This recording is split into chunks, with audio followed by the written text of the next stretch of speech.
Hello student, मैं कुमकुम शर्मा आज फिर से अपने चैनल पर। आज की जो क्लास है वो एनिमल टिश्यू की डिस्कशन क्लास है। यहाँ पर एक्चुअली ये एनिमल टिश्यू की नहीं, एनिमल टिश्यू प्लस आपकी प्लांट टिश्यू दोनों की ही डिस्कशन क्लास है। इसमें हम जितने भी टीजीटी बायोलॉजी में क्वेश्चन आए हैं, देखो पीजीटी के क्वेश्चन एक का दुक्का वैसे इसमें अभी इंक्लूड होंगे, क्योंकि उसके लिए आपको थोड़ा सा और पढ़ना पड़ेगा। जब आप 11th और 12th क्या पूरा सिलेबस कंप्लीट कर लोगे तो आप पीजीटी के क्वेश्चन को सॉल्व कर पाओगे। तो आज का जो है वो टीजीटी के लिए है, मैं यहाँ लिख देती हूँ।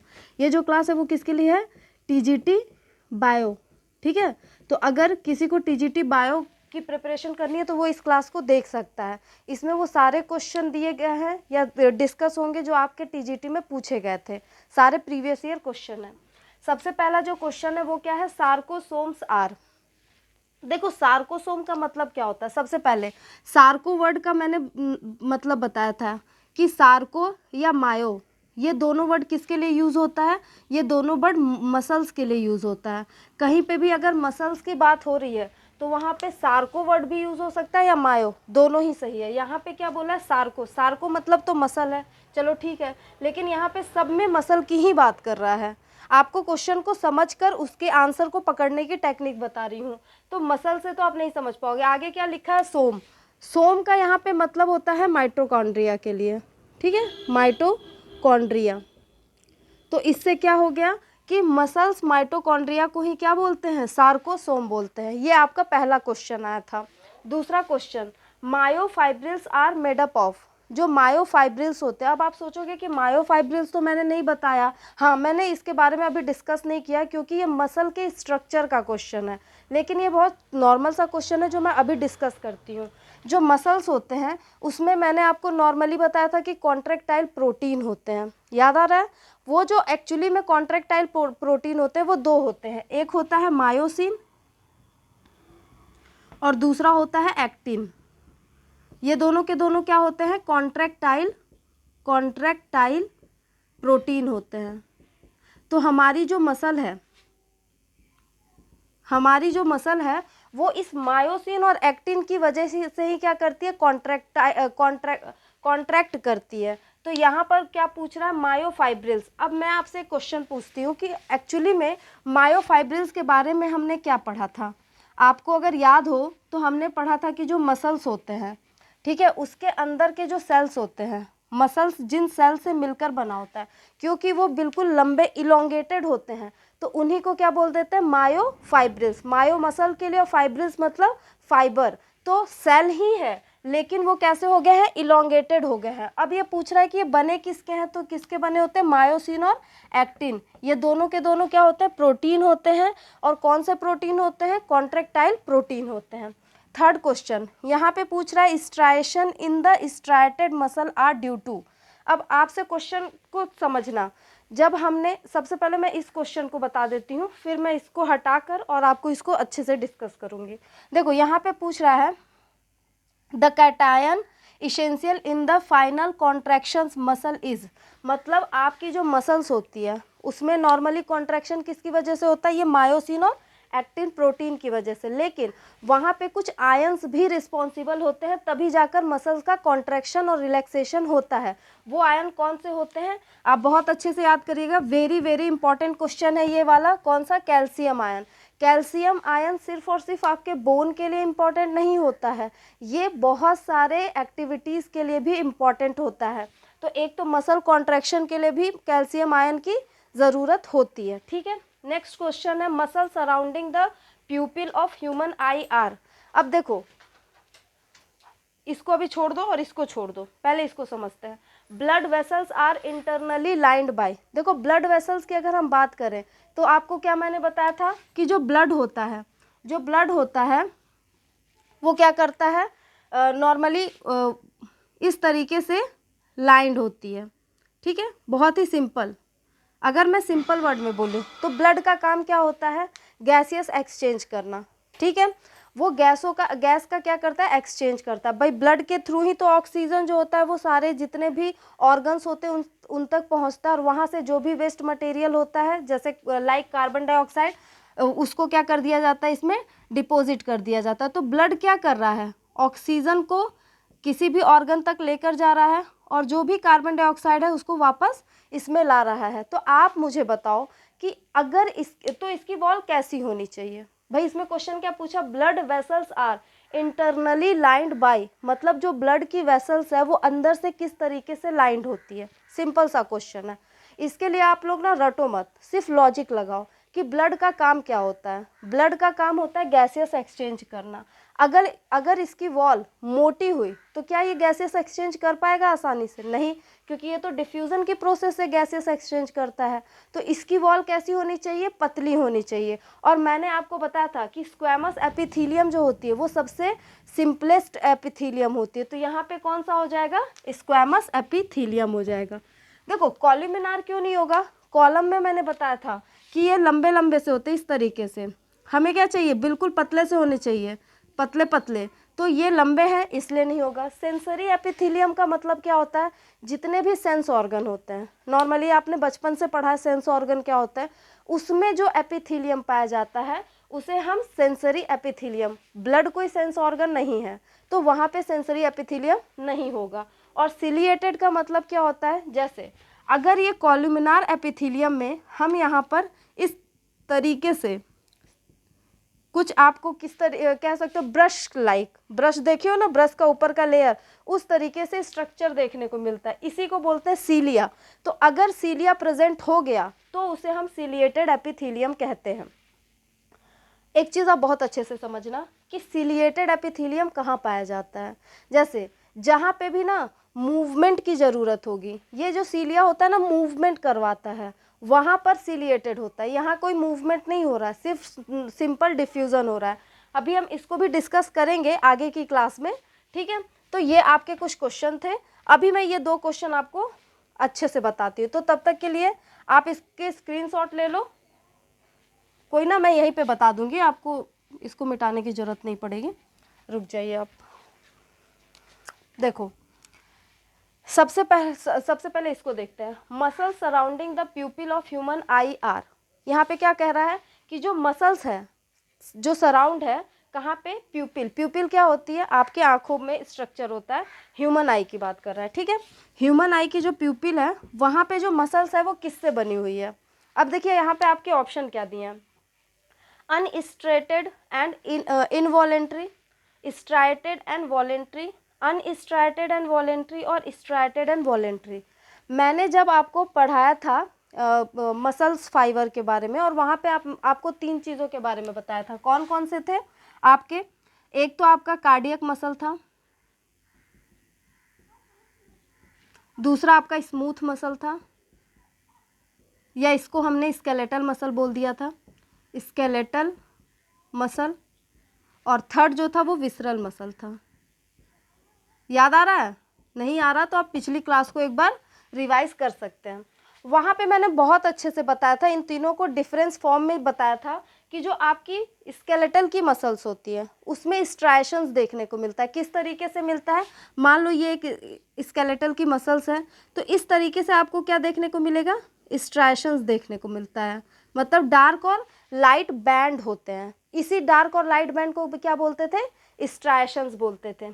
लेकिन यहाँ पे क्वेश्चन डायरेक्टली नहीं पूछा है, क्वेश्चन को थोड़ा घुमा दिया है। उसने आपसे डायरेक्टली ये नहीं पूछा है कि वो आपसे ये नहीं बोल रहा है कि विसरल मसल है, स्केलेटल मसल है या कार्डियक मसल है।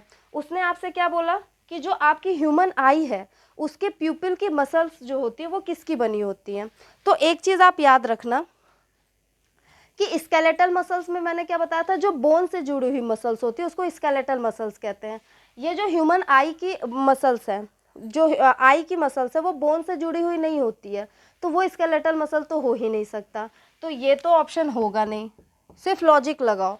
दूसरा, कार्डियक मसल के बारे में क्या बताया था? कार्डिया वर्ड किसके लिए यूज़ होता है? हार्ट के लिए। क्या आँख हार्ट के मसल से मिलकर बनी होगी? नहीं, इन दोनों का दूर दूर तक कोई लेना देना नहीं, तो ये भी नहीं होगा। तो बचा कौन सा? Visceral muscle. विसरल मसल जो होती है ना वही ह्यूमन आईज में भी प्रेजेंट होती है।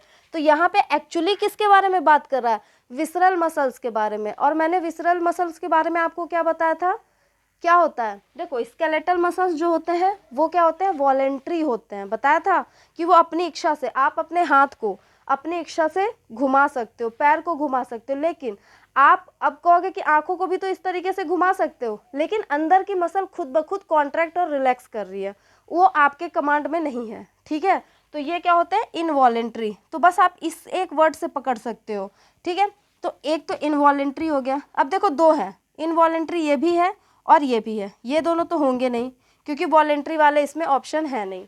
अब समझो स्ट्रेटेड होगा या फिर स्ट्राइटेड होगा, आप खुद बताओ। विसरल मसल क्या होते थे, वहाँ पे कोई भी स्ट्राइशन मतलब कि कोई भी बैंड नहीं मिलता था, तो ये कैसे होता है, अनस्ट्राइटेड। तो ऑप्शन ए राइट होगा, ठीक है। तो इस तरीके से क्वेश्चन के लॉजिक को समझना पड़ेगा। अगर आपको ये लगता है कि डायरेक्टली क्वेश्चन आ जाते हैं तो ऐसा बिल्कुल भी नहीं होता। अब क्वेश्चन के लेवल को थोड़ा सा चेंज कर दिया जाता है और इस तरीके से घुमाया जाता है कि आप क्वेश्चन को समझ जाओ। अब यहाँ पे क्या बोला, स्ट्राएशन मतलब band in the striated muscle, मतलब कि जो भी स्ट्राइटेड मसल है उसमें जो स्ट्राइशंस देखने को मिल रहे हैं वो किसकी वजह से है। जैसे अगर मान लो ये एक मसल है, इसमें आपको इस तरीके से बैंड देखने को मिल रहा है, तो ये बैंड किसकी वजह से, ये क्वेश्चन पूछ रहा है। तो सिंपल सी बात है, ये जो बैंड होता है वो मायोफिलामेंट्स की वजह से होता है, ठीक है। तो यहाँ पे क्या होता है, प्रेजेंस ऑफ मायोफिलामेंट्स, तो सेकंड ऑप्शन राइट होगा। तो ये आपके कुछ क्वेश्चन थे, अब हम आगे के क्वेश्चन डिस्कस करेंगे, ठीक है।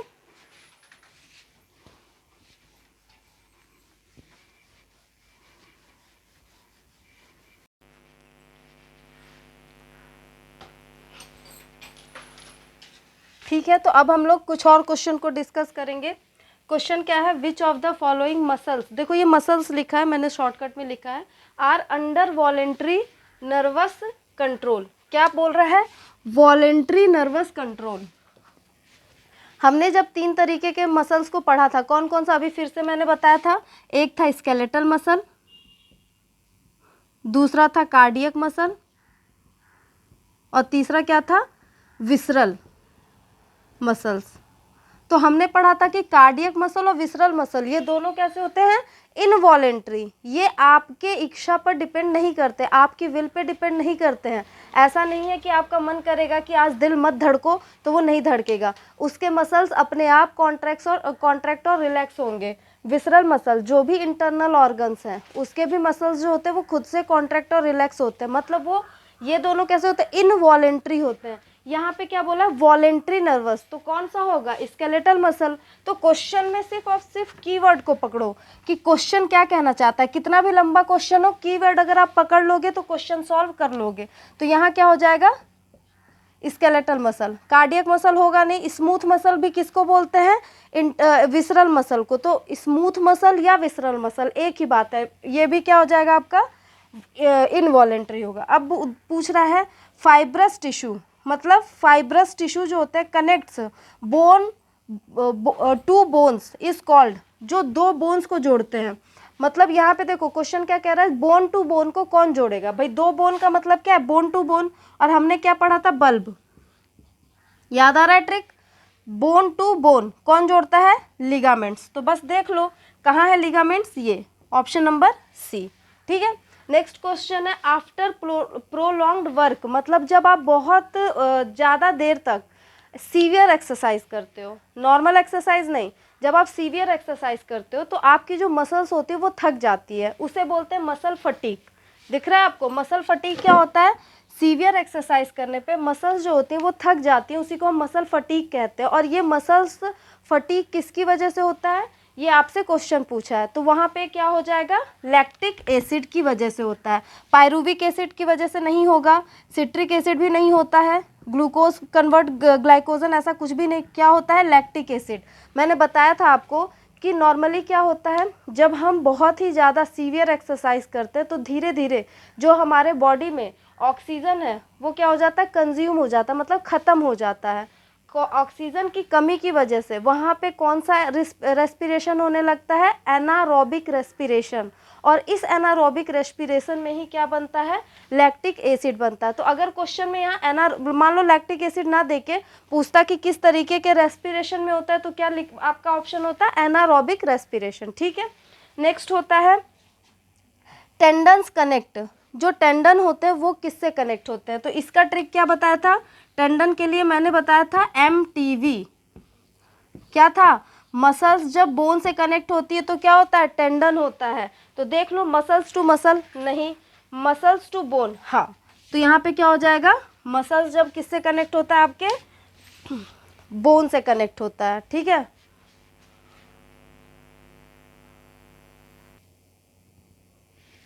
ठीक है, अब ये आपका एनिमल जो आपका टिश्यू है उसका लास्ट क्वेश्चन है, फिर हम प्लांट टिश्यू के ऊपर बात करेंगे। तो क्या होता है, all muscles which are attach to bone, मतलब मान लो ये बोन है, तो बोन से, ये एक बोन है, इस बोन से जो भी मसल्स अटैच होते हैं, ये एक मसल अटैच हुआ, ये दूसरा मसल अटैच हुआ, तो ये जो मसल्स अटैच होते हैं वो कैसे होते हैं, ये क्वेश्चन पूछ रहा है। अनस्ट्राइटेड मसल होते हैं, अनस्ट्राइटेड और स्ट्राइटेड मसल मतलब बोथ होते हैं, कार्डियक मसल होते हैं, ओनली स्ट्राइप्ड मसल्स होते हैं, समझना। क्वेश्चन क्या बोल रहा है कि जो बोन से कनेक्ट हो रहे हैं, सिंपल सी बात है, जो बोन से मसल्स कनेक्ट होते हैं उनको कौन सी मसल्स कहते हैं, याद करो, बोन से कनेक्ट हो रहे हैं, मतलब आपके सर से लेके पैर तक आपके पास क्या है, एक स्केलेटल है, उसके ऊपर जो मसल्स अटैच हो रहे हैं कौन से होंगे, स्केलेटल मसल्स, कौन से होंगे, स्केलेटल मसल्स। अब आप खुद बताओ, स्केलेटल मसल्स जो होते हैं वो कैसे होते हैं, स्ट्राइटेड होते हैं या अनस्ट्राइटेड होते हैं, मैंने आपको पिछली क्लास में पढ़ाया है कि वो क्या होते हैं, स्ट्राइटेड, और वहाँ पे कहीं पे भी मिक्स नहीं होता, तो ये कैसे हो जाएंगे, ओनली स्ट्राइप्ड मसल्स, उसमें बैंड्स पाए जाते हैं, ठीक है। तो यहाँ पे हमारा एनिमल टिश्यू कंप्लीट होता है। अब हम कहाँ पे जाएंगे, प्लांट टिश्यू के ऊपर, जिसके क्वेश्चन पूछे जाते हैं, ठीक है। तो अब हम आगे प्लांट टिश्यू पढ़ते हैं।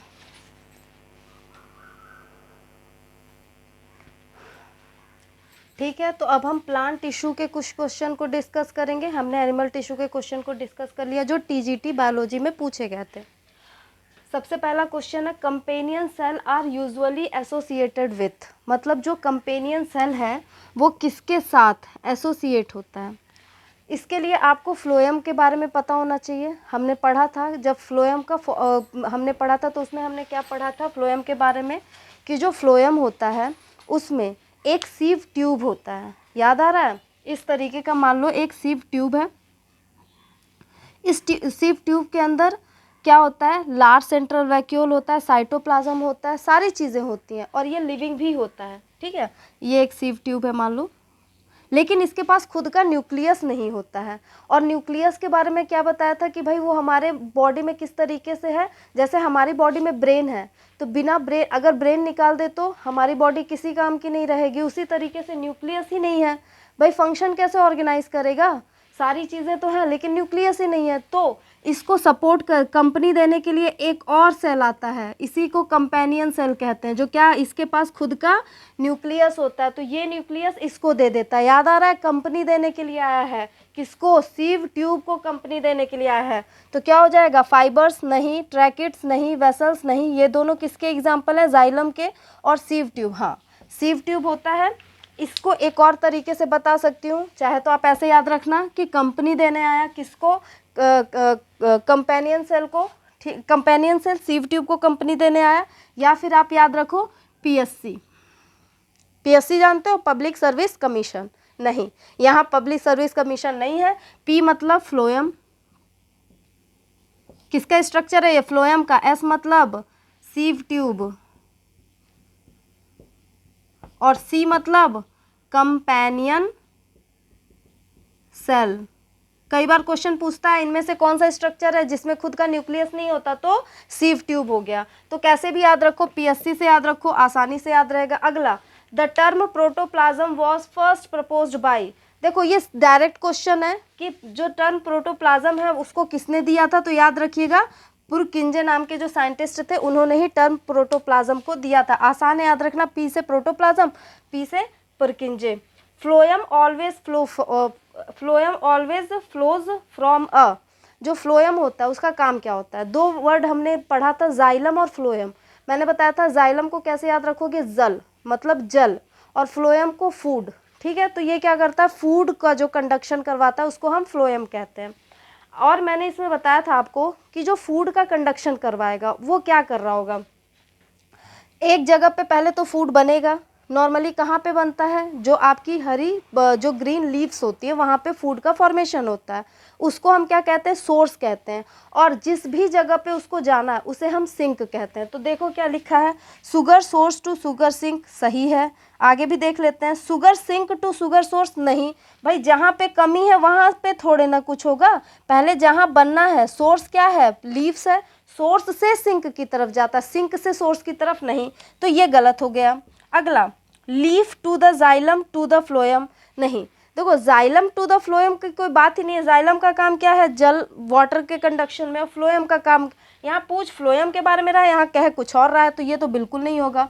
अगला, लीफ टू अ रूट्स, भाई सिर्फ रूट्स की तो बात कर नहीं रहा है भाई। अगर इसको देख के आप सोचोगे कि लीफ पे बनता है, रूट्स में चला जाता है, तो सिंपल सी बात है कि जो फूड है सिर्फ लीफ में तो जाता है, रूट में तो जाता नहीं है, उसका फंक्शन तो हर जगह है। मैंने बताया था वो मल्टी डायरेक्शनल होता है, याद आ रहा है, आप पिछली क्लास को देख सकते हो। तो ये भी नहीं होगा, तो क्या होगा, sugar source to sugar sink, ये बेटर ऑप्शन है। ठीक है, तो ऑप्शन नंबर ए, ये समझ गए। अब अगला आता है, which one of the following tissue provide tensile strength, bending and swaying, क्या बताया था, tensile strength, parenchyma, collenchyma, sclerenchyma, याद आ रहा है। पैरेन्काइमा के बारे में क्या बताया था, मैक्सिमम जगह पे पैरेन्काइमा ही होता है, पेरेंट्स से याद करना है। मम्मी का काम क्या होता है, खाना बनाना, याद आ रहा है। पापा का काम क्या होता है, फूड को स्टोर करना, भाई बाहर से सारी चीज़ें लाने का काम कौन करता है, और हम अपने सारे सीक्रेट किससे शेयर करते हैं, मम्मी और पापा से।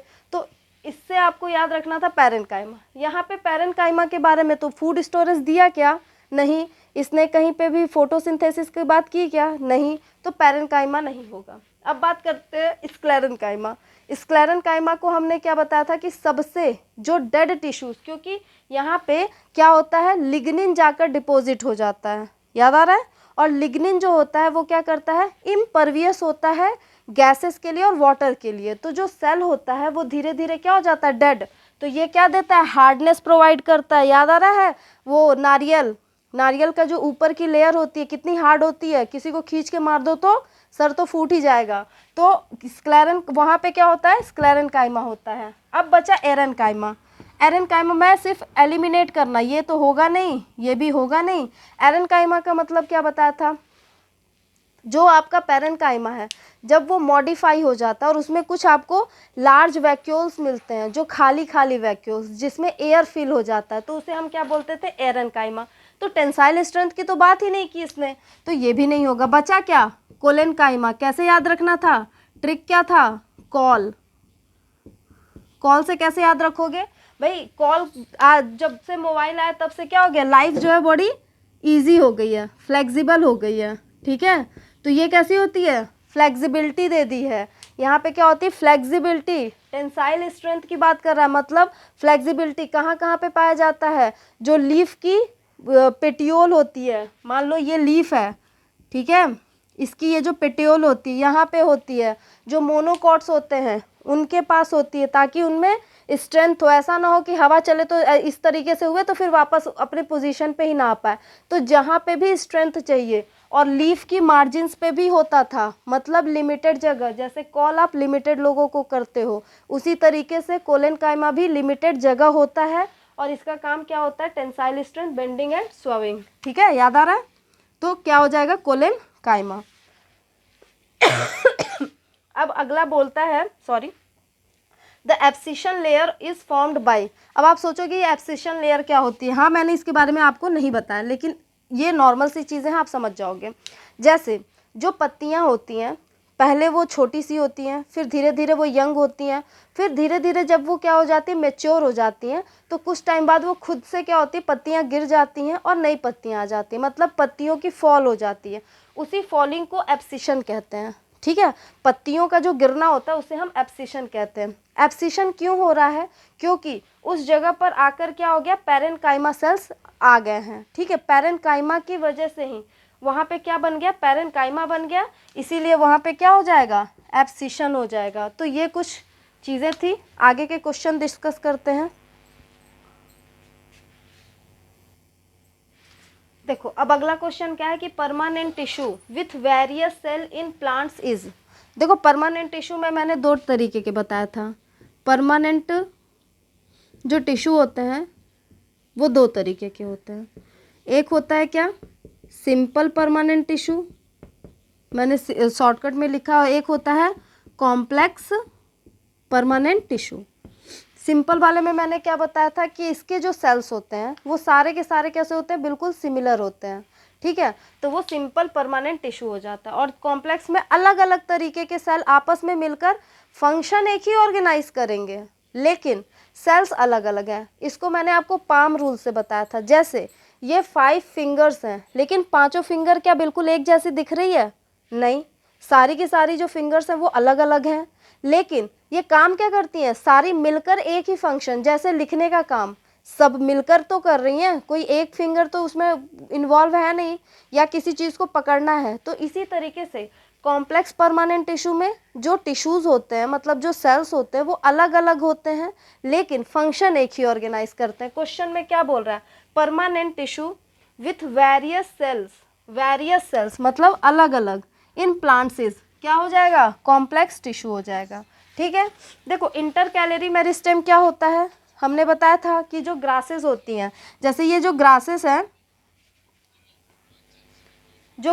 हैं उनमें क्या होता है, इस तरीके से नोड होते हैं, और नोड, 2 नोड के बीच में जो इंटर नोड होता है उस जगह पे क्या होती हैं, जो मेरिस्टेम होती हैं वो क्या होती है, इंटर। इसीलिए तो जो ग्रेजिंग एनिमल्स होते हैं जब वो ग्रास को क्या करते हैं, ग्रैप्स करते हैं, मतलब जब चर लेते हैं, फिर से ग्रासेस क्या होती हैं, उग जाती हैं। मैंने इस चीज़ को अच्छे से बताया था, कहाँ पे होती है, मोनोकॉट्स में होती है इंटरकैलरी मेरिस्टेम, ठीक है।